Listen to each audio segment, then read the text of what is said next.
you had to take drama class.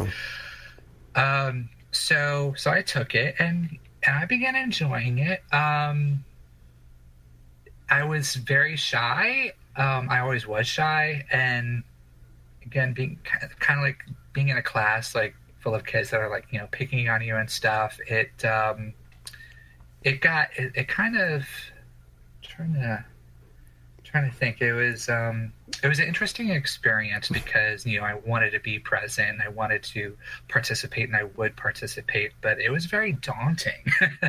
And we would do. I remember we would do a lot of improvisational games and stuff, and I would always focus on being on the spot, and I would just freeze. It was hard for me to think of stuff to say. So that aspect, like, I really didn't enjoy the improv, because I think it was me interacting with kids that were kind of mean, and I was kind of focusing on that. But when we did, and thank goodness that the improv stuff wasn't graded. we weren't graded on that. We were just graded on like certain projects that we would do, like if we would do like a lip syncing project or scene study. I would do great at the projects, and that's what helped. Because if we were graded on the improv, I would have been in trouble. But thank God we weren't graded on that. Now, the last 2 years of high school, you had to get homeschooled? Yes. It had gotten to a point where public school it got to be too much, because of being bullied pretty much every day. I just would let the comments, get to me. And the majority of the teachers they didn't do anything about it. And some of the teachers were actually just as bad as the bullies and would kind of put you on the spot. And some of them wouldn't bother reprimanding the bullies, because some of the bullies would maybe be on like their sports team, because some of the teachers were also coaches. So talk about being cliquey. This is like ultimate cliquey. Oh, it really was. It was just terrible. But yeah, so some of the teachers, they didn't want to go against the bullies because, again, they were the star people on their teams, and with their coaching. And then there was a couple that again, there were just some teachers that were just, belligerent and just, obnoxious and rude and stuff. So basically it just got to a point. I mean, I had one or two teachers that I loved. And I still keep in touch with one of them. But it just wasn't enough because, again, you're there, 6 to 8 hours a day, 5 days a week, and you're seeing and you're interacting in that environment. And it just got to that point where, like, I just couldn't take it. I was so just sad about it, and I just couldn't handle it. And I had looked at other schools, though. I'm like, well, there are other, high schools. But at the time, there was, like, drugs and bomb threats, and there was all this other just nasty stuff that was going on at other public schools. And I'm like, oh... Pretty much same shit that's going on today. Yeah. So basically I just got to that point where I'm like, I can't, So I mean, it's not... You asked your parents to homeschool you, or it was just a decision? It was mutual because they had homeschooled my sister when she was in elementary school, just for a little bit. I don't know how many years, but it wasn't that long. And the company that they had used then was actually still around, and it was a great company.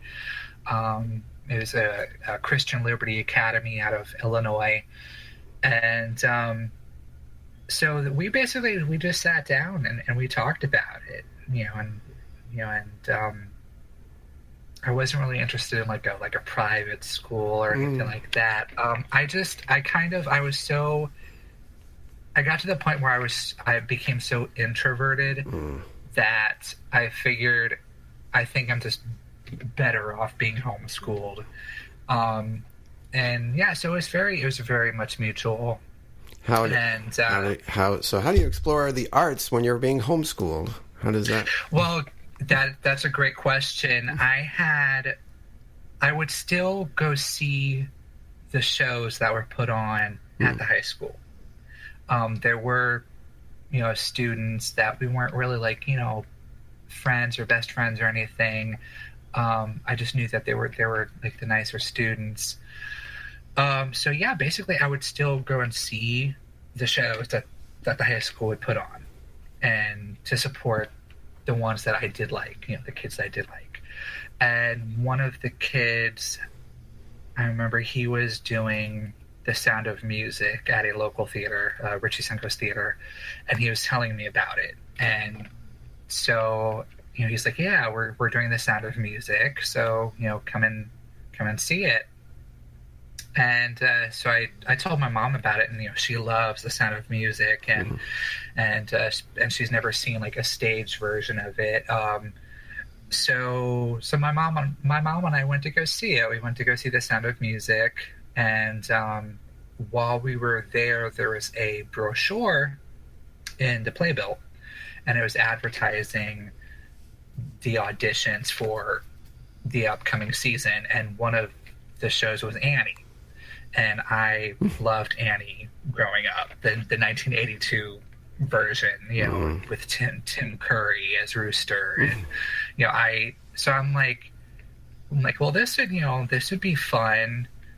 How old were you at the time?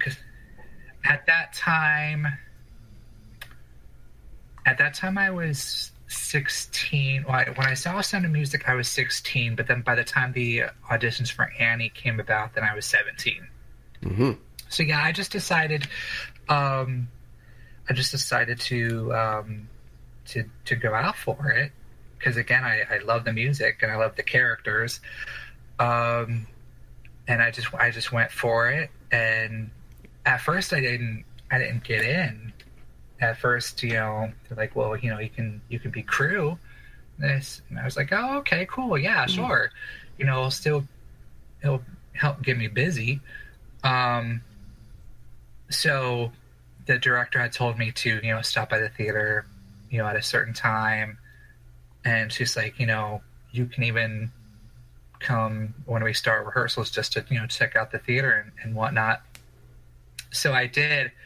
I went to like one of their first rehearsals, and I'm just, again, checking out the theater, and, just sitting there, watching. And the director realized that there were some parts in the chorus that weren't cast. So she's like, oh, we can actually put you in this. And so I was like, sure, that'd be great. So I had some little chorus parts. And then the guy that was Rooster, he wasn't available until like 2 weeks before opening night, because he was already involved with another show. But they knew that they wanted him because, they knew him more than me. I was just this newcomer. So basically, I was a stand-in Rooster, pretty much for the whole rehearsal process, and it was a blast. It was amazing. And one woman that Ann Lakey, she was Miss Hannigan, and so that's when I first met Ann, and her and I really loved playing off each other. And Ann flat out said, I just wish they would just give it to you, because I'm having more chemistry with you, as Rooster. I'm like, yeah, but I'm still having fun, and I'm paying my dues, And but at the same time, there was still, it was like this struggle, this internal struggle, because I was having fun with everything, and I was getting to know some of the people and making friends. But at the same time, I knew that like my voice just wasn't great. I'd be pitchy or off key or whatever. Like I just wasn't, again, I just didn't really have too much experience yet. And so at the same time, and unfortunately the music director wasn't a big help, just, taught me the song and that was it, like it didn't really help me vocally. Right. So I was still kind of, part of me was, again, even though I was still getting involved, like I still kind of, there was a still side of me that was like reserved, and, but I still had fun. I knew that I had more fun with that. It wasn't until the second show that Richey did was kind of like the life-changing, where it did strike me. And it gave me more confidence. They were doing The King and I. And the director, his name was Dick Poole. And again, I had went knowing that I wanted more experience. I wanted to still be involved. And I pretty much, I remember going again, I kind of, for that show, just went for anything. What did you prepare? So I guess you had to have a song to audition, and did you have to do a monologue too? For The King and I, no, it was just singing and reading from the script. I don't remember dancing. I mean, there might have been dancing for the girls because all of the females, they are the ones that move more, but the guys, I don't remember dancing at all. Do you remember what song? You used to audition?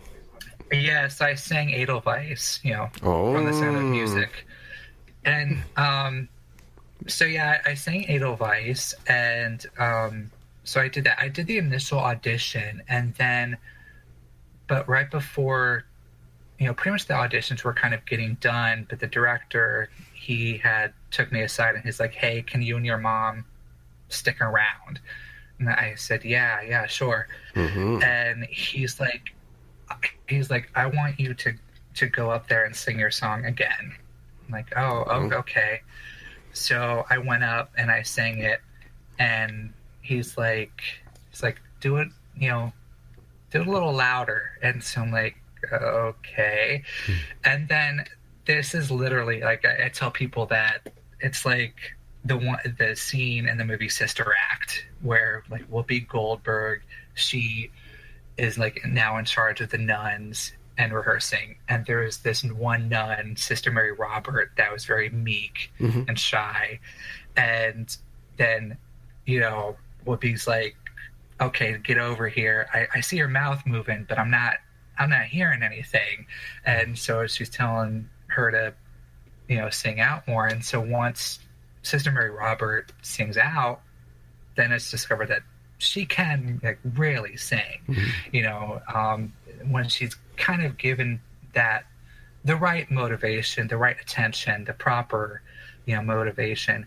And so it's pretty much the same thing. He had said basically the same thing that Whoopi says in the movie. He's like, "Okay, imagine me all the way across the room, and there's a lot of people, talking and making noise, and you're trying to get my attention, and you're trying to sing to me and be heard over all this noise. Just imagine that." And so I did, and I did a song and I projected it, and then he flat out told me, he's like, "You have a beautiful voice.